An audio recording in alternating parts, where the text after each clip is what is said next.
잠언 3장 5절부터 8절까지 같이 읽어보겠습니다. 너는 마음을 다하여 여호와를 의뢰하고 내 명철을 의지하지 말라. 너는 범사에 그를 인정하라. 그리하면 내 길을 지도하시리라. 스스로 지혜롭게 여기지 말지어다. 여호와를 경외하며 악을 떠날지어다. 이것이 내 몸에 양약이 되어 내 골수로 윤택하게 하리라. 아멘.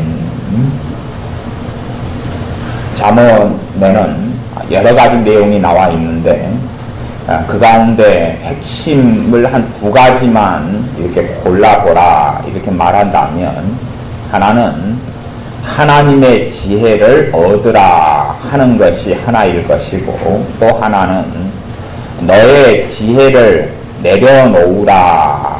너 스스로 똑똑한 채 하지 말고 너 스스로 지혜롭게 여기지 말고 너의 지혜를 내려놓으라. 이 두 가지가 잠언의 여러 가지 중요한 내용 가운데 핵심 두 가지만 이야기하자면 그것이 되어진다 이렇게 말할 수가 있습니다.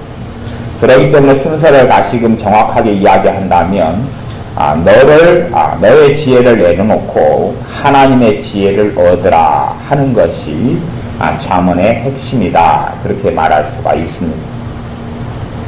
우리의 신자들의 삶 속에서 하나님의 살아계심을, 또한 하나님의 은혜 주심과 하나님께서 우리에게 인도해 주시고 돌봐주시며 복 주시는 것을 신자들이 누리기를 원하고 소망하지만 잘 누리지 못하고 잘 얻지 못하는 이유가 있는데, 그것은 우리가 우리의 스스로의 지혜와 명철을 의지하기 때문에 그렇습니다. 그래서 잠언 3장 5절에는 너는 마음을 다하여 여호와를 의뢰하고 내 명철을 의지하지 말라. 내 명철을 의지하지 말아라. 너의 똑똑함을 의지하지 말아라. 그렇게 말씀합니다. 하지만 우리는 끊임없이 우리의 명철을 의지하고 살아갑니다. 3장 7절에는 스스로 지혜롭게 여기지 말지어다. 스스로 지혜롭게 여기지 말지어다 그러는데, 사실은 우리는 그렇지 않다. 나는 나를 똑똑하다고 생각하지 않는다. 그렇게 우리는 생각합니다. 이 잠언의 성경은 지금으로부터 약 3000년 전에 써진 것입니다. 3000년 전에.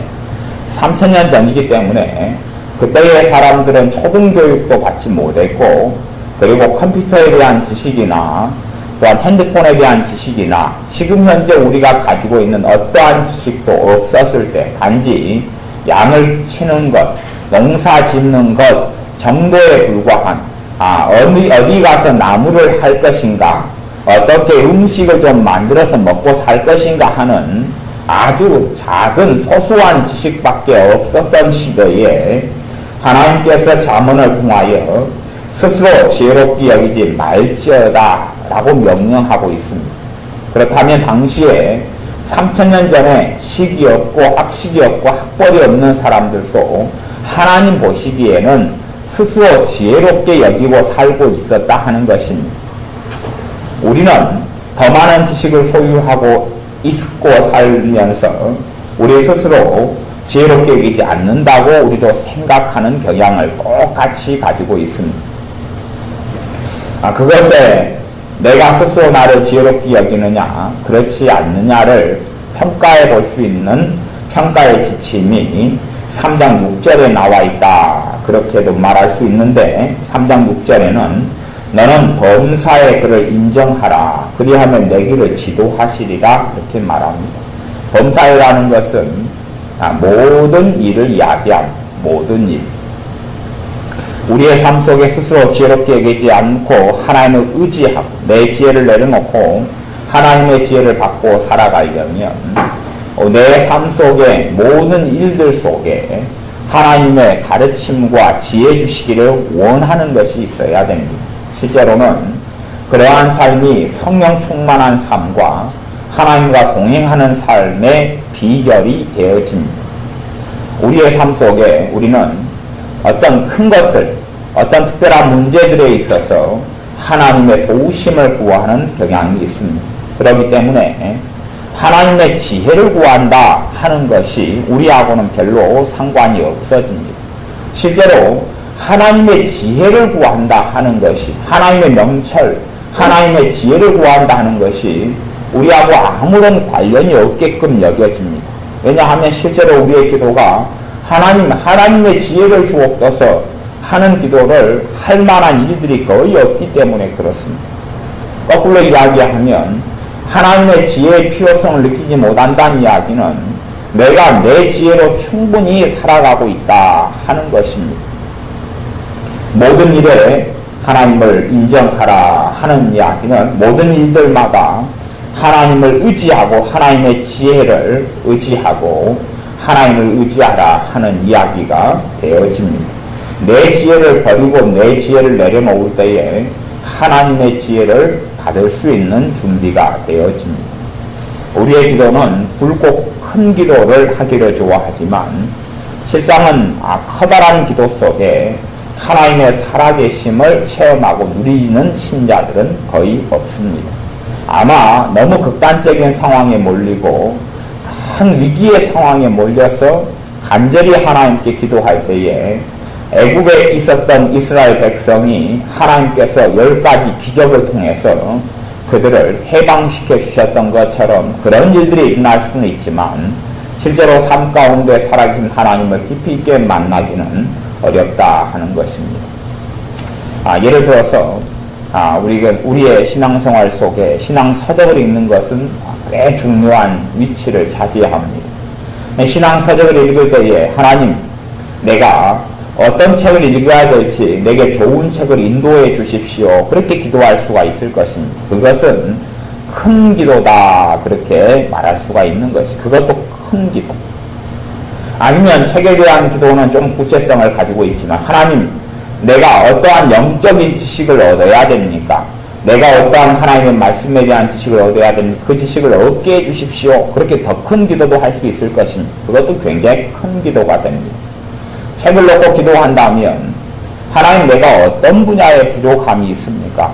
내가 어떤 분야에서 신앙서적을 보아야 됩니까? 때론 신학의 책을 보아야 됩니까? 그렇게 기도할 수 있을 것이고, 내가 예를 들어서 어떤 치유의 부분에 부족함을 느낀다면 하나님, 치유에 관한 책 가운데 내게 필요한 책을 인도해 주십시오. 그렇게 기도할 수 있을 것입니다. 내가 사는 영역에서 책이라면 그에 대한 구체적인 부분 속에서 하나님의 지혜를 구하는 것. 우리는 매일 살아가면서 또한 조금 지나면 아주 작고 소소한 일들을 많이 만나게 될 것입니다. 작은 일들이 굉장히 많이 생겨납니다. 누가 조금 있다가 아마 지나면 전화를 누가 할 것입니다. 내 핸드폰에. 그러면 범사일을 인정하라는 것은 우리는 핸드폰에 전화가 와도 전혀 하나님께 기도할 생각은 하지 않습니다.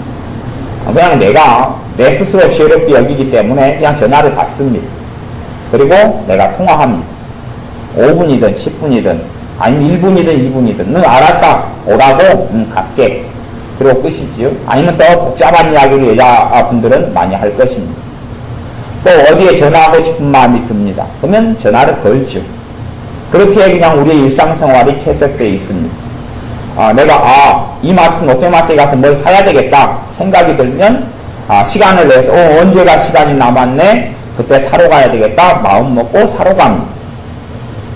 그런 것이 스스로 지혜 있다 여긴다 하는 것이 하나님 보시는 입장이다 하는 것입니다.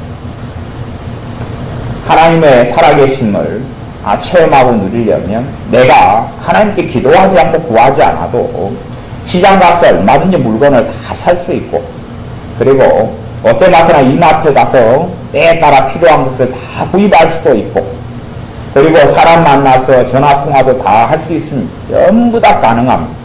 전부 다 가능하지만 내 지혜를 의지하지 않는 삶은 무엇이냐 하면 하나님의 지혜가 오는 비결이 내가 내 삶 속에서 하나님을 의지하는 것인데 별것 아닌 것 같은 일들 속에 하나님을 의뢰하는 것을 이야기합니다.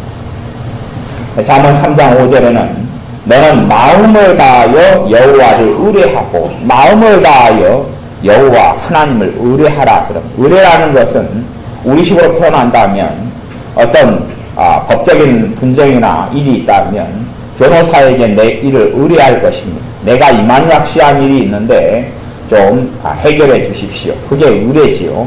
그 의뢰하는 것이. 그런 것처럼 내 삶에 마음을 다하여 그런 것은 내 삶 속에 일어나는 전반적인 일들에 있어서 하나님을 의뢰한다 하는 이야기입니다. 우리의 삶에 전반적으로 일어나는 하루에 수없이 많은 자잘한 사건 가운데 우리는 하나님을 의뢰하지 않습니다. 이것이 하나님 보시기에 스스로 지혜롭게 여긴다 하는 것입니다. 하나님의 지혜를 의지하는 것, 하나님을 의뢰하는 것을 성경에서는 다른 말로 하면 여호와 하나님을 경외한다 그렇게 잠언에서는 표현하고 있습니다. 하나님을 의뢰하는 것을 하나님을 경외한다 라고 이야기합니다. 다시 이야기하면 하나님을 의뢰하지 않는 것, 하나님의 지혜를 구하지 않는 것은 하나님을 경외하지 않는다 그렇게 설명되어 있습니다. 3장 13절을 보면 지혜를 얻은 자와 명철을 얻은 자는 복이 있나니 하나님의 지혜와 하나님의 명철을 얻은 자에 대해서 이야기합니다. 하나님의 지혜와 하나님의 명철을 얻으려면 내 지혜를 비워내야지 하나님의 지혜와 하나님의 명철이 들어오게 됩니다. 이는 지혜를 얻는 것이 은을 얻는 것보다 낫고 그 이익이 정금보다 나음이니라. 우리는 오히려 은을 더 원하고 정금은 순금이죠. 금을 더 원합니다. 다이아몬드를 더 원합니다. 그런데 하나님 보시기에는 하나님의 지혜를 얻는 것이 은을 얻는 것보다 낫고 하나님의 지혜의 이익이 그에 대해 하나님의 지혜의 이익이 순금보다 훨씬 낫다 그렇게 말씀하고 있습니다. 근데 우리는 하나님의 지혜를 얻을 필요성을 느끼지 않는다 하는 것입니다. 하나님께서 사람들을 보시고 인생들을 보실 때에 하나님의 지혜의 필요성이 너무나 큰 인생과 삶이기 때문에 잠언 1장부터 잠언 31장까지 하나님의 지혜의 필요성에 대해서 너희가 스스로 지혜롭다 여기지 말고 하나님의 지혜를 받고 살아야 한다고 말씀하는데 우리는 하나님의 지혜의 필요성을 느끼지 못한다 하는 것은 끊임없이 내 지혜로 살아간다 하는 이야기가 됩니다. 내가 모든 것을 판단하고 내가 모든 것을 생각하고 살아가는 것입니다. 판단을 한 게 대단한 것도 아닙니다. 내가 자가용을 몰고 여기에서 중앙동까지 아니면 이순신 광장까지 간다면 우리는 차를 운전할 수 있는 사람이라면 이곳에서 이순신 광장까지는 채 5분 거리밖에 안 되기 때문에 쉽게 운전해 갈 수가 있습니다. 다 운전해 갈 수 있습니다. 뭐 그런 것은 신자든 불신자든 간에 하나님 의지하지 않고도 얼마든지 살아갑니다. 그보다 더한 일도 가능합니다. 그런데 하나님께서 하나님을 경외하는 하나님의 백성들에게 원하시는 것은 내 힘으로 가능한 것인데 내 지혜로 얼마든지 가능한 것인데 그 부분에 하나님을 의뢰하라 하는 이야기입니다. 하나님, 내가 이 본강동에서 이순신 광장까지 운전하고 갑니다. 하나님 도와주십시오. 내가 롯데마트에 가서 물건을 사야 합니다. 하나님 내게 지혜를 주시고 도와주십시오.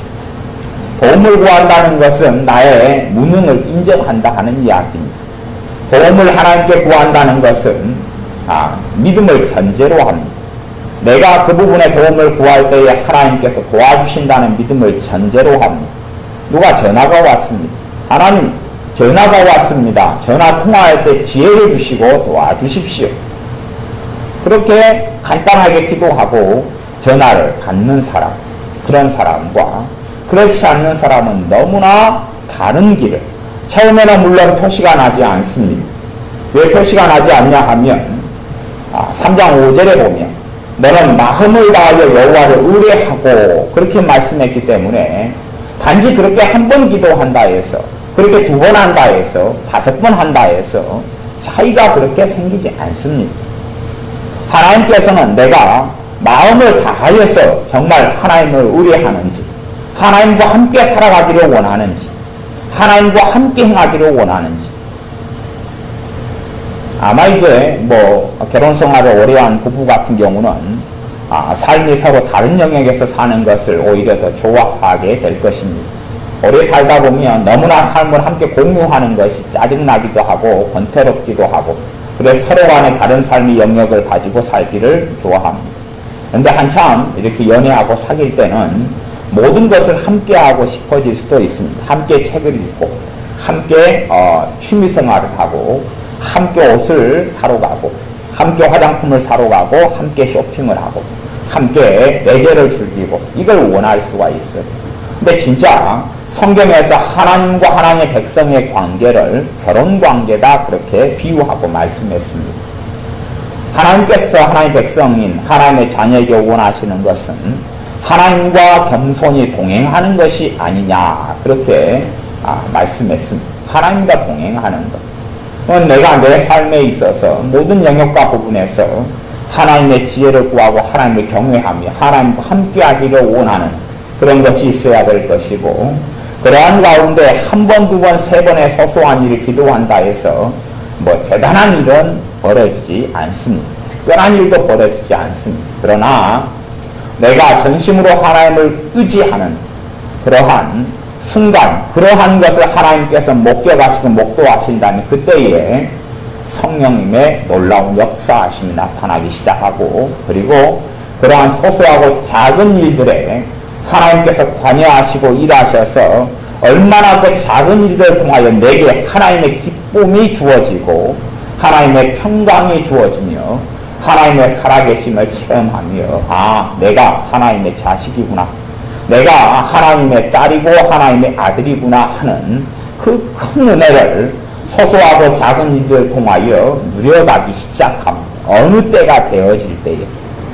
그것을 과학적으로 이야기하면 물에 끓는 점이나 혼합 물에 끓는 점으로 이야기한다면 임계점이다 그렇게 말할 수 있습니다. 물이 끓어가지고 수증기로 될 때에는 그 임계점이 100도씨가 넘어야지 물이 수증기로 바뀝니다.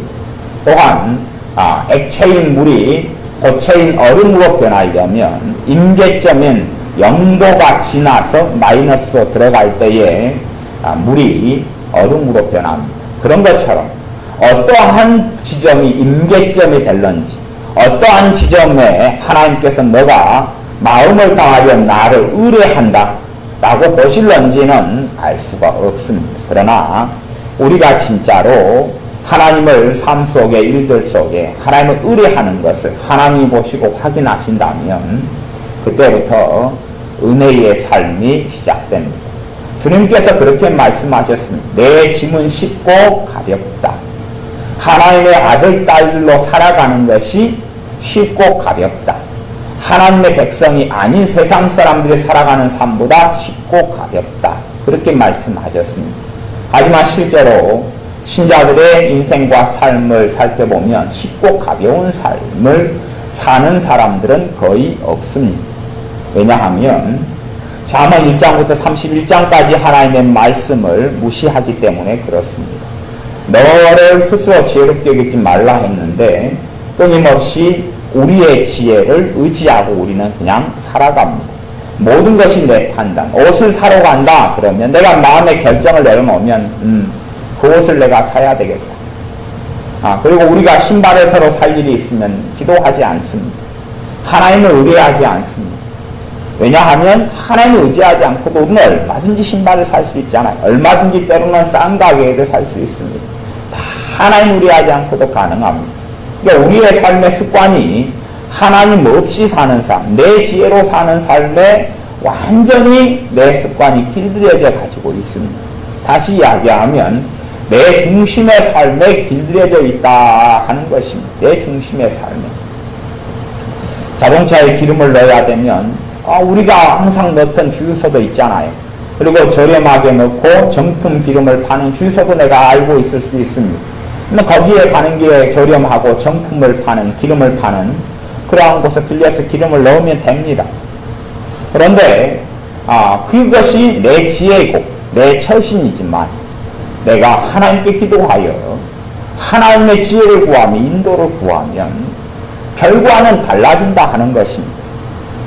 당장에는 그 결과가 달라진 걸 보지 못합니다만 어느 임계점을 지나 성령의 역사가 시작되고 나타난다면 나는 기름을 넣고 싶어 갔는데 그곳에서 주님의 복음을 전하는 전도의 장이 열릴 수가 있고 거기에 내 인생과 삶이 달라지는 그러한 내게 복 주시는 복의 통로가 되는 사람을 만나는 전환점이 될 수 있고 내 인생의 삶을 코치하고 지도하고 조언을 줄 수 있는 그러한 지혜자를 만날 수도 있고 내 삶에 무슨 일이 기다릴는지는 알 수 없는 모험이 벌어지게 됩니다.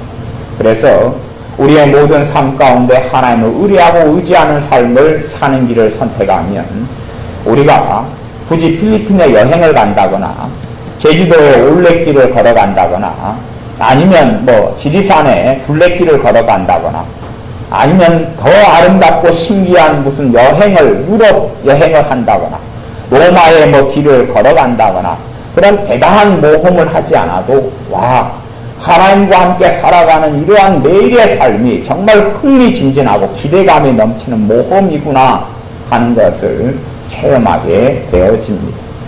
그러니 하나님의 자녀들은 그 어떤 것보다 행복이 있는 모험이 있는 그러한 삶 속에 얼마든지 들어갈 수가 있습니다. 그 비밀은 일들마다 내가 내 지혜로 선택하고 판단하고 행했던 습관을 무너뜨리고 하나님 중심으로 또한 하나님을 의뢰하는 삶의 패턴과 습관으로 돌아서는 것입니다. 하루의 전화를 내가 10번을 걸 일이 있고 10번을 받을 일이 있다면 20번이지요. 하나님, 전화를 내가 겁니다. 도와주세요. 전화를 하나님 내가 받습니다. 지혜를 주세요.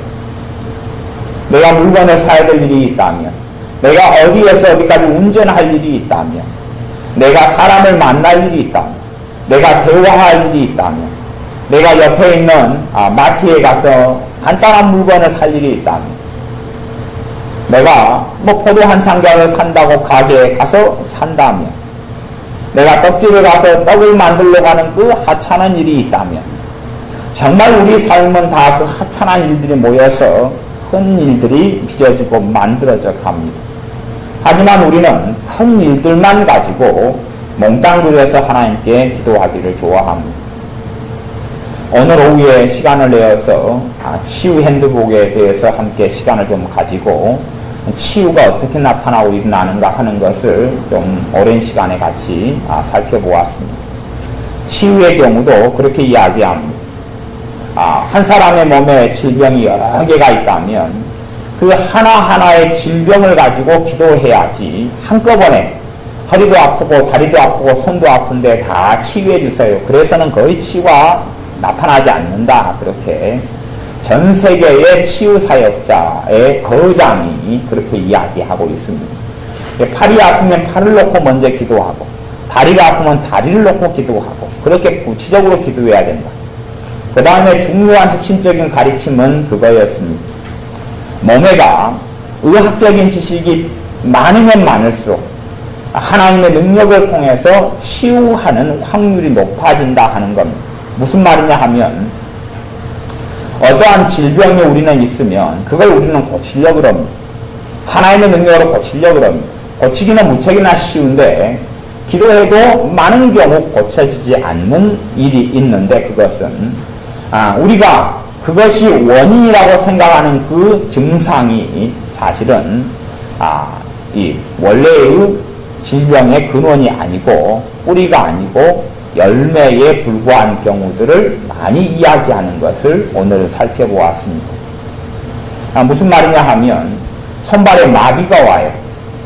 이번에 이재인 집사님에게 있었던 일이 그런 겁니다. 손발에 마비가 와서 손발을 계속 놓고 기도했어.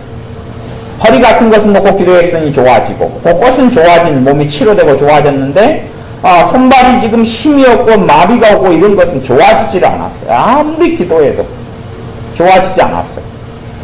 좋아지지 않았다가 이번에 신방 가서 알게 되었습니다. 광주 전도병원에 신방을 갔는데 손발이 어떻게 해서 안 좋아지고 힘이 없어졌냐 그러면 전에 사고가 나가지고 목을 다쳤답니다. 목 뒤에 이 부분이 그 목 뒤쪽에 있는 부분이 모든 신경으로 연결된 중추기관이 목 뒤에가 있습니다.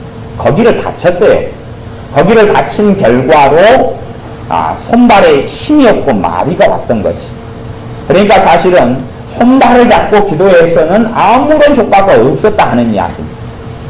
목을 놓고 기도했어야지 손발이 치유되는 것. 그런 것을 치유의 거장으로부터 오늘은 수업을 좀 많이 받았습니다.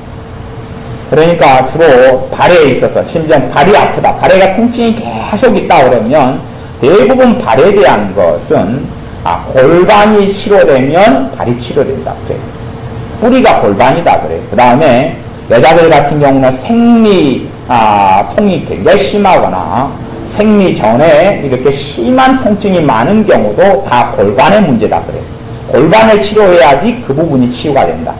남자들 같은 경우 전립선 질환이라든지 자궁 질환이라든지 여자의 또 여러 가지 생식기의 문제라든지 등등의 많은 것이 이러한 그 골반이 치료가 되면, 다시 이야기하면 엉덩이뼈라 그래요. 엉덩이뼈 두 개가 뒤틀려 가지고 나타나는 병이래요.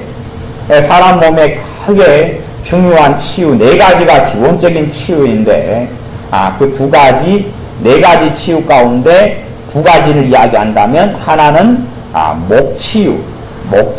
목을 이렇게 머리 있잖아요. 머리하고 몸하고 연결하는 목 뒤의 치유와 그 다음에 골반이 치유될 때에 사람 몸에 다른 전혀 상관없는 것 같은, 그래서 그런 것은 우리 한의학적으로 수지침이라든지 이 손이 내장기관 연결되어 있다는 등등의 모든 것을 우리는 많은 것을 알고 있어요. 허리 같은 경우도 이 골반 문제 때문에 허리 디스크부터 시작해서 이런 것이 온다 하는 그러한 의학적 지식을 공부를 했습니다. 그래서 의사들도 그 지식을 통해서 치유 사역자들을 도와주니까 치유 기도를 통해서 골반만 제자로 돌아갈지어다. 안짱다리도 골반만 돌려버리니까 다리가 딱 정상으로 돌아와 버리고, 이러한 그걸 비둘기다리다 그러고 오리다리다 그러고 그래요. 오리다리는 밖으로 있고 비둘기다리는 안으로 있고, 골반만 돌려버리니까 정상으로 다 돌아와 버리는 그런 것들을 살펴보았어요. 우리가 어떤 그러한 삶과 사역 속에서도 항상 뿌리가 되는 게 있어요. 뿌리가 되는 부분을 치료해야지 증상을 치료해가는 안 된다. 그리고 제가 항상 가르쳐왔던 가르침이죠. 그것을 치유의 부분에 적용하여 오늘은 좀 많이 살펴보았어요. 근데 우리의 삶 속에 하나님과 동행하는 가장 뿌리가 되는 게 무엇이냐 할 때에 우리가 범사에 하나님을 인정하는 것이 뿌리가 된다 하는 것이, 범사에 하나님을 인정하는 게 뿌리가 돼요. 범사는 모든 일이죠. 모든 일이에요. 모든 일. 우리는 삶 속에 내가 잠을 자요. 조금 있다 이제 잠을 잘 거예요. 그러면 하나님, 내가 잠을 잡니다. 잠을 자는 동안에 도와주시고 은혜 주시고 붙들어 주세요. 아침에 회사에 출근하면서 붙들어 주십시오. 도와주십시오. 근데 우리가 가령 회사에서 내가 8시간을 하루에 지낸다. 아니 10시간을 지낸다고 치면 하나님, 회사에 지내는 동안에 도와주세요. 그렇게 기도할 수가 있고, 그런데 대부분 그런 기도는 효력이 없습니다. 회사에서 지낼 때 일들이 많이 있잖아요. 소소하게 하나씩마다 기도하는 습관을 들여야 됩니다. 이제 회사를 놓고 기도하면 아침에 갈 때 출근하는 것만 기도해야 돼요. 출근합니다. 그 기간에 함께 해주세요. 출근하는 동안에 기도가 터지고 찬양이 터지고 감사가 터지고 그래요. 그리고 이제 출근해가지고 사람 만날 때 또 기도하는 것이, 하루에 또 내가 작업을 해야 되고 일을 배치받아야 되고 상사를 만난다 그러면 그걸 놓고 또 기도하는 것이, 그렇게 해서 이 작은 일들 쪼개가지고 하루에 10시간 일이다 그러면 그 가운데 한 20개 30개 일로 쪼개가지고 기도를 해야 된다 그런 말이에요. 기도라는 게 길게 기도하는 게 짧게 하는 걸 이야기해. 짧게 하는 걸 이야기해. 그렇게 작은 일들로 나눠가지고 기도할 때에 살아계신 하나님의 도우심을 보는 것이, 아니면 우리가 크게 해서 그렇게 한다고 쳐요. 하나님, 그래서 우리가 어떤 면에서는 송구 영신 예배 드릴 때 미신적인 부분들도 꽤 많이 작용해요. 1월 1일 돼가지고 12월 31일 날 밤 12시 넘어서 새해를 놓고 기도합니다. 하나님, 올해 새해는 하나님 복 주세요. 하나님, 올해 새해는 모든 문제가 풀리게 해주세요. 그렇게 대놓고 기도합니다. 얼마나 크게 기도합니까? 1년을 통째로 놓고 기도하죠. 또 어린아이가 태어났을 때도 유아세를 주면서 그 아이의 평생을 놓고 기도합니다. 이 아이의 평생의 복을 주옵소서. 그런 건 좋은 기도입니다. 나쁜 기도는 전혀 아니에요. 그러나 그 기도만으로 다 해결되지 않고 그것이 삶의 중심이 아니다는 것은 꼭 알아야 됩니다. 한 달을 놓고 기도합니다. 그것도 너무 크다 그 말이지. 하루를 놓고 기도해도 그게 너무 큰 것이에요. 하루에 세세하게 작은 일들마다 내가 스스로 내 지혜, 내 판단, 내 생각으로 살아왔던 내 습관을 무너뜨려야 됩니다. 그것이 하나님의 살아계신 큰 은혜를, 또한 전능하신 하나님과 내가 하나님의 자녀로 살아가는 그 놀라운 은혜에 들어가는 비밀의 문이 그 문이 됩니다. 소소하고 작은 일들마다 아이들로 이야기한다면 학교에 수업이 7교시가 있다 그러면 최소한 몇 번은 기도할 수 있어요? 7번은 기도할 수 있죠. 하나님 수학 시간입니다. 수학 시간 시작하기 전에 도와주세요. 수학 시간에 선생님이 무슨 질문을 했다고 쳐요. 하나님, 내가 저 선생님 질문에 대답을 해야 될 텐데 내게 지혜를 주십시오. 그러면 한 수업 시간 안에도 기도할 것이 참 많아집니다. 사회 시간, 하나님 사회 시간입니다. 이 사회 시간 동안에 내게 지혜를 주십시오. 도와주십시오. 점심시간입니다. 중간에. 그러면 점심시간에 하나님 밥을 먹습니다. 점심시간에 즐겁게 보낼 수 있도록 하나님 도와주십시오. 중간에 화장실을 갑니다. 내가 화장실 하나님 도움 없이도 얼마든지 갈 수 있잖아요. 하지만 거기에 하나님의 도움과 은혜를 구합니다. 이것이 이제 하나님 보시기에, 그래서 잠언에는 그 하나님의 지혜와 연결되는 것이 뭐냐 하면 하나님의 경외함이다 하는 것입니다. 하나님의 지혜를 의지하고 살아가는 삶을 하나님이 경외한다 그렇게 말하고, 그리고 내 지혜로 살아가는 삶을 잠언에서는 네가 교만하다 그렇게 이야기하는 것입니다. 이제 교만의 본질은 내 지혜, 내 판단으로 살아간다 하는 것입니다. 성경엔 굉장히 많은 반복적인 분량의 겸손과 교만을 대조해서 말씀을 많이 전합니다. 하나님께서는 겸손한 자들에게는 은혜를 주시고 교만한 자를 하나님이 대적하겠다라는 말씀을 반복적으로 합니다. 겸손을 잠언에서는 무엇과 연결시키냐 하면 하나님의 지혜를 구하고 하나님을 의뢰하는 것을, 너가 겸손하다, 너가 나를 경외한다 그렇게 말씀한다 하는 이야기. 이것이 잠언이 주는 큰 중심되는, 우리에게 주는 하나님의 메시지입니다. 너의 지혜를 내려놓아라. 너 지혜를 비워라. 하나님의 지혜를 받아 거기를 채워라. 하나님의 지혜로 살아라. 우리의 삶이 살아계신 하나님의 깊은 은혜와 복을 통해 살아갈 수 있습니다. 대신에 내 지혜를 내려놓고 비운다 해서 내 지혜가 없어지거나 그런 건 전혀 아니지요. 내 지혜를 하나님의 지혜로 채우셔서 탈바꿈시켜 주십니다. 그러므로 하나님의 지혜를 구하고 살아가는 사람들은 하나님의 지혜가 옵니다. 그리고 자주이전 하나님의 지혜가 내게 선물로 역사하면서 작동하고 작용하게 됩니다. 부변을 주시고 언변을 주시고 지혜의 말씀의 은사를 주시고 하나님의 지혜를 주시는 등 상상하지 못할 은혜의 삶이 범사에 하나님을 의뢰하는 사람에게 기다리고 있습니다. 우리의 삶 속에 내가 내 지혜로 항상 선택하고 살아왔던 것, 작은 일들마다 내 애의 옷을 사야 된다. 그럼 내가 판단하고 옷을 사고, 내가 물건을 산다. 물건 사는 일이 얼마나 많습니까? 너무 많습니다. 뭐 일주일에 몇 번이나 삽니까? 많이 사잖아요. 시장 보러 간다, 콩나물 사러 간다. 얼마나 일이 많습니다. 그런데 내가 계속 해왔습니다. 그것 말고 하나님의 지혜를 의지할 일이 얼마나 있단 말입니까 도대체. 3000년 전에는 얼마나 있었겠습니까? 별로 없잖아요. 양치는 것, 농사 짓는 것, 뭐가 있단 말입니까? 없잖아요. 성전에 가서 예배드려 가는 것, 그런 것 말고 없었잖아요. 3000년 전에 이스라엘 백성에게. 그런데 하나님께서 이스라엘 백성에 전반적으로 너희가 스스로 지혜롭게 여기고 있다 그렇게 보신 것이에요. 우리는요, 하나님 보시기에 그것이 교만인데 그게 너무 많다 하는 이야기. 하나님과 동행하는 하나님의 백성으로, 하나님의 자식으로 살아가는 것이 아니라 모든 것을 내가 합니다. 핸드폰을 사도 바꿔야 되겠다. 핸드폰을 내가 어디에서 바꿀까? 궁리하고 바꿉니다. 우리가 사람들에게 어떤 정보를 구하고 지식을 구하는 건 정말 지혜롭고 좋은 일입니다. 그걸 하지 말라 그런 이야기가 아닙니다. 끊임없이 공부하고 지혜를 구하고 지식을 구해야 됩니다.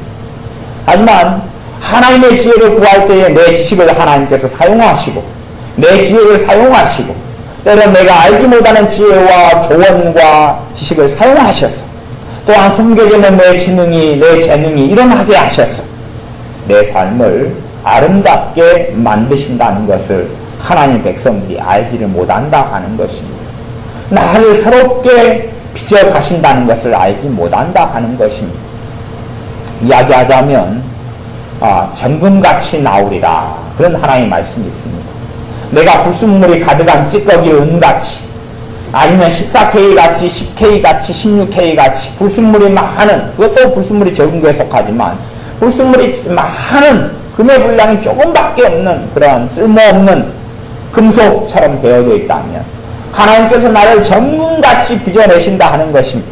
어떤 사람보다 쓸모있게 어떤 사람보다 아름답게 빚어내신다 하는 것입니다. 그런데 우리는 단지 쓸모없는 찌꺼기 은같은 삶을 선택해 살아간다 하는 이야기입니다.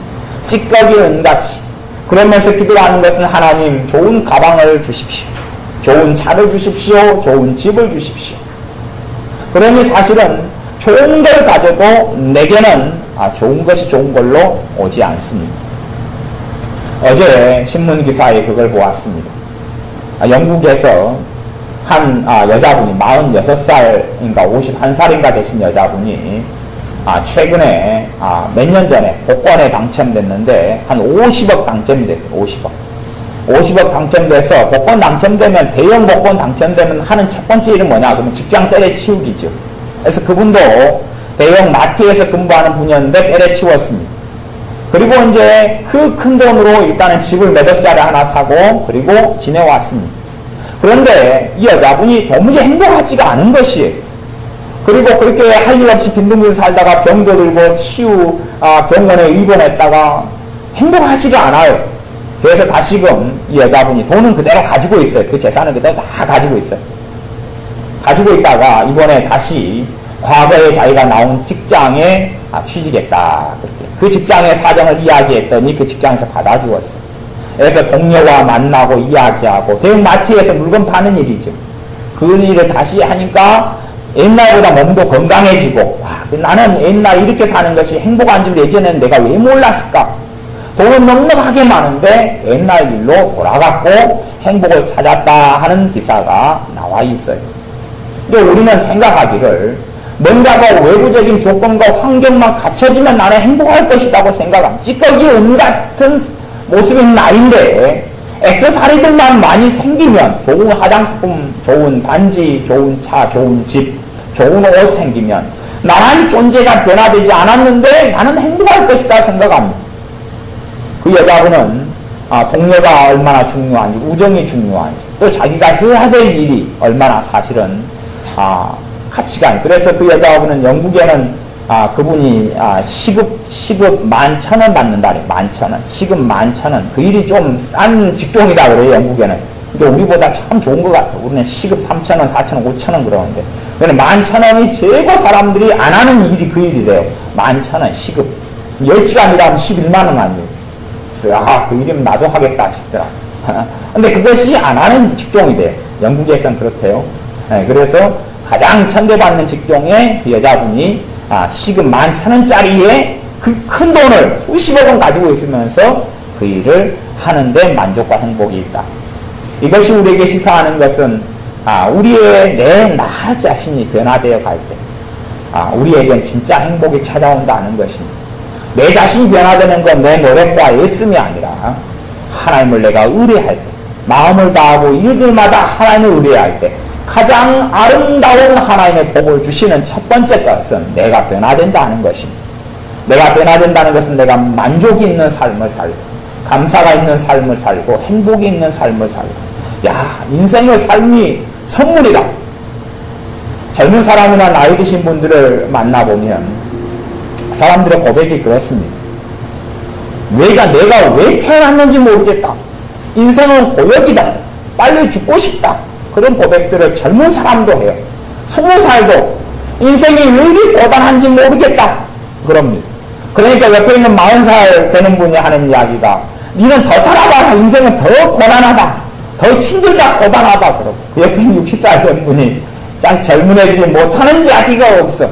나 정도 살아봐. 진짜 고단하다. 80살 된 아람새가 하는 말이 젊은이들 모르는구만. 60살 아직 환갑도 제대로 안 보낸 당신이 뭘 얼마나 아느냐. 인생은 더 고단하다. 자식이 나보다 먼저 죽는 꼬락살도 나는 보고 살았다. 그러면 그 근처에 있는 100살 먹은 노인네는 뭐라고 이야기하겠습니까 도대체. 근데 나이가 아무리 젊든 나이가 들든 인생이 고단하고 힘들다 하고 많이 느낀다는 것입니다. 특별히 하나님의 자녀들이 그렇게 느낀다면 한 병에 걸렸다는 것을 인식하고 알아야 됩니다. 하나님의 은혜로 내가 변화되면서 누리게 되는 두 번째 복이다 이렇게 말할 수 있는 것은 인생이 선물이다 하는 것을 발견하게 됩니다. 우리가 살아갈 날들이 하나님의 복으로 내게 주어진 시간들이 선물이고 내게 남은 날수가 선물이지 그게 저주가 아니다 하는 이야기입니다. 사람들은 남아있는 인생을 저주로 생각합니다. 이 지겨운 인생을 5년, 10년, 20년, 30년, 50년 어떻게 살아갈고 하지만 남은 인생과 우리의 삶은 하나님의 복으로 주어진 것입니다. 내 자신이 변화되지 않으면 내가 모든 일마다 하나님의 의뢰함으로 하나님이 나를 변화시켜 주지 않는다면 우리는 인생이 복이라는 것을 발견하지 못합니다. 내 가정이 하나님의 축복의 선물이라는 것을 발견하지 못하고 내 부모가, 내 형제가, 내 자녀가, 자식이 하나님의 축복의 선물이라는 것을 발견하지 못하게 되어집니다. 우리가 하나님을 모든 일마다 마음을 다하여 여호와 하나님, 우리 아버지 하나님을 의뢰함으로 첫째는 내 자신, 우리 자신이 변해갑니다. 두 번째, 우리의 삶에 만족이 있고 행복이 있어집니다. 세 번째는 우리가 정금같이 나오고 변화됩니다. 네 번째는 우리의 삶에 하나님의 사랑을 체험하게 됩니다. 하나님께서 그러한 작고 소소한 일들마다 관여해 주시는 걸 체험하고 다섯 번째, 우리의 믿음이 성장하며 여섯 번째, 일곱 번째, 여덟 번째 나아가서는 우리의 삶 속에 큰 일 속에서도 하나님의 기적과 이적을 베푸시는 것을 체험하게 되어집니다.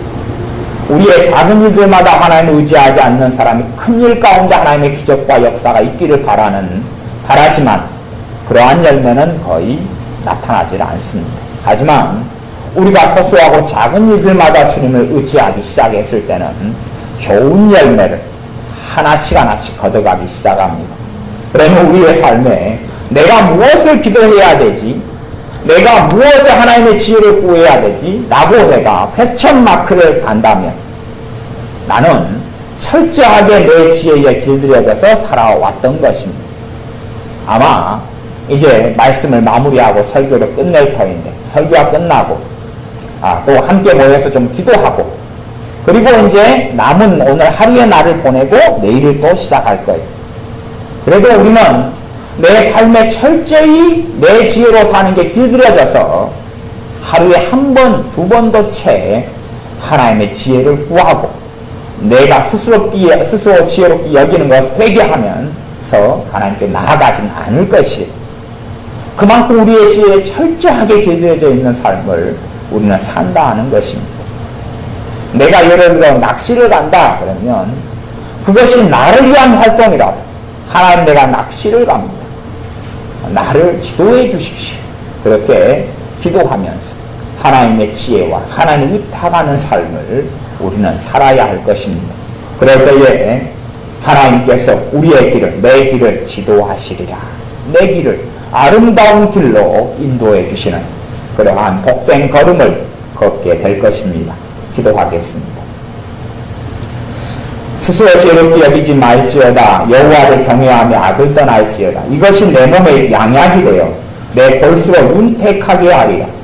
하나님을 경외하고 하나님의 지혜를 의지하고 살아갈 때에 이것이 우리의 몸에 양약이 되어져서 골수로 윤택케 하는 건강을 주신다 약속하셨사오니 우리의 작고 소소한 일들마다 하나님의 지혜를 구하며 의지하는 것이 우리에게 건강의 비결이다 또한 말씀하셨사오며 우리가 삶 속에 소소하고 작은 일들을 내 판단, 내 생각으로 결정하여도 얼마든지 살아갈 수 있지만은 그러함에도 불구하고 내 지혜와 내 명철을 내려놓고 하나님의 지혜와 하나님의 명철을 의지하고 살아가는 삶으로 우리가 습관을 바꾸고 삶을 바꾸고 전향할 수 있도록 우리에게 은혜를 주시며 도와주시기를 원합니다.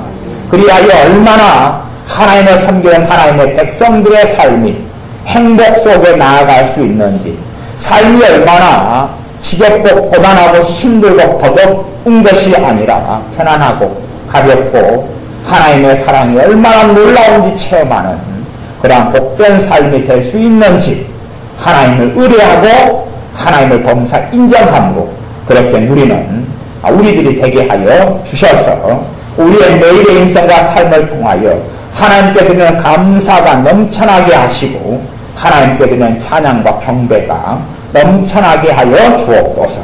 예수님의 이름으로 기도하옵나이다. 아멘.